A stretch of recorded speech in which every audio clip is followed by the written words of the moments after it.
If you are anything like me, you've been losing sleep at night, replaying your matches of Cold War over and over in your head, wondering why you keep dying and how you can combat this ridiculous skill-based matchmaking. You've probably considered upgrading your own monitor, getting the new PS5, buying that new Logitech mouse, or switching to keyboard and mouse completely. While those things may make you better, they are not the answer. I have 3 letters and 2 numbers for you, and they're the MAC-10, standing for the MAC-10. As you've been watching this in the gameplay, this gun just destroys. Absolutely amazing gun. Now here I'm running it as a primary weapon here on Nuketown 2047 in this holiday event. At this point, the gun is about to hit gold, but I have gameplay from this thing from like level 5 all the way up to 40 something. Just grinding these games out. I clipped about 4 different games where I did really good, so you're going to see clips from all 4 of those games. The attachments for this gun honestly don't really matter. Once you do max the gun out, probably just put all the top attachments on it, because that seems to be how you set up your classes in this game. We're going to talk about skill-based matchmaking. We're going to talk about other ways to combat that in a second. But for right now, we're talking about this gun. This gun is your answer. Now, on other maps besides Nuketown, honestly, what I would do is use the wild card that allows you to equip a secondary as your or a primary in your secondary weapon slot. Now that is exactly, I think, how you should be using this gun, because you're going to need something long range on those maps, because you can't, I've yet, in all like 50 levels I've gotten this gun to so far, I've yet to get a long shot on core matches. So I've actually hopped into a few games of hardcore to start working on those long shot medals, and even they're even really hard to get in there, because the distance you need to be shooting at on the SMG, it's just your bullets don't hit, so you kind of have to burst the gun, and it even takes like 2 bullets with this gun. I'm feeling like to get a long shot, just because the damage fall off range. Even though up close, each bullet actually does do pretty good damage, and it's shooting so fast. So you're definitely going to want some kind of laser sight on this, and you're going to want the sprint to fire time to be fast. So keep that in mind when creating your class with this gun, because sprint to fire and hip fire is going to be extremely important. All your shots, you're going to be wanting to starting them out hip firing, and maybe even ending them in hip firing. But somewhere in the middle, you can go ADS if you need to, just to close those bullets down and make sure you hit every bullet. But just the hip firing on this gun is absolutely insane. I got a bunch of merciless medals with this, 10 kills without dying. I mean, the gun's almost gold. This was all with just 1 day of playing this gun. So how I discovered this gun, I was just getting annihilated because the whole team was running pretty much this gun on their team. So I picked one up. It was fully had attachments on it, and I shredded with the dude's gun. Like, I dropped like 10 kills with the enemy's gun, so that I say, hey, what's up? Next game, I go and make a class with this. First time using it as my own. It was already at like level 5, so I had all the base attachments just from using that guy's gun. And we go on a rampage, and I'm like, this is definitely probably one of the best gun, or at least the top 3 guns, if you don't account for its range. But yeah, I'm even taking out guys with like the Hauer at point blank range, like with the pump shotgun. I'm able to take them out before they can kill me at close range, which is absolutely insane to think about.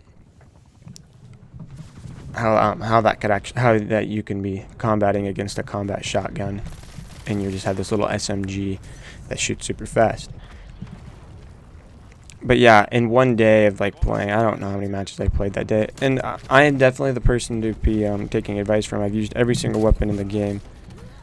This was like one of the last weapons. At this point, I've used every weapon, but this was one of the last weapons I actually ended up not trying out yet. So it's kind of funny. The last gun I ended up using was one of the best guns. And I've over two whole days, for over 48 hours just in online multiplayer alone. So I definitely have put a lot of time into this game, a lot of time into learning it. And I want to say, as gamers, we need to adapt. Gamers adapt. Gamers are the best at adapting. That's one of the skills gamers have over anyone else in the world, is we can adapt from game to game, to update to update. You know, the game is always changing. We're changing from genre to genre, but Call of Duty in general changes year to year a lot. So we need to be able to adapt to those year-to-year changes, and we have to be able to adapt to the meta changes in the updates. Because guns get nerfed, guns get buffed, new guns get added, new perks get added, new score streaks get added. So if you don't not know what meta means, meta is like what guns are good, what strategies are good, and everywhere has like a special spot in the meta, you know, mid-tier, high-tier, however you want to tier it up. You don't even have to do tiers. It's just what's good and what's bad, basically, is what a meta is. So, you know, you got to think about, this is a whole new COD. There's skill-based matchmaking through the roof. If you guys actually want, it's how they're doing this there. They're doing super well for business. They have more players than they've ever had, even with all the players dropping out, because they don't care about the players that are dropping out. If you want a video discussing the business side behind Call of Duty and what they're going to be doing this year, and actually have a prediction for what they're doing next year, I can make a video over like the business side of it, because I know the business stuff pretty well, and I know what they're doing with it. Mark, I said it here, folks. Next year, I have a feeling there probably won't be any skill-based matchmaking. If there is, it's going to be extremely reduced. But we probably won't see any reductions on skill-based matchmaking until at least Season 2.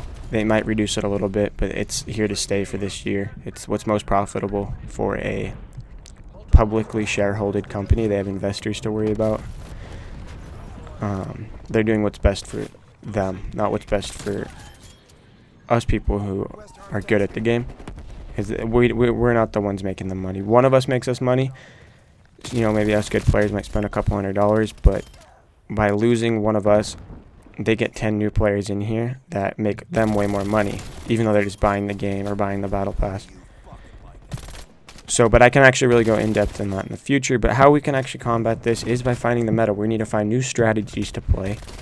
We need to find what weapons are good, what score streaks are good, what calling cards and wild cards are good.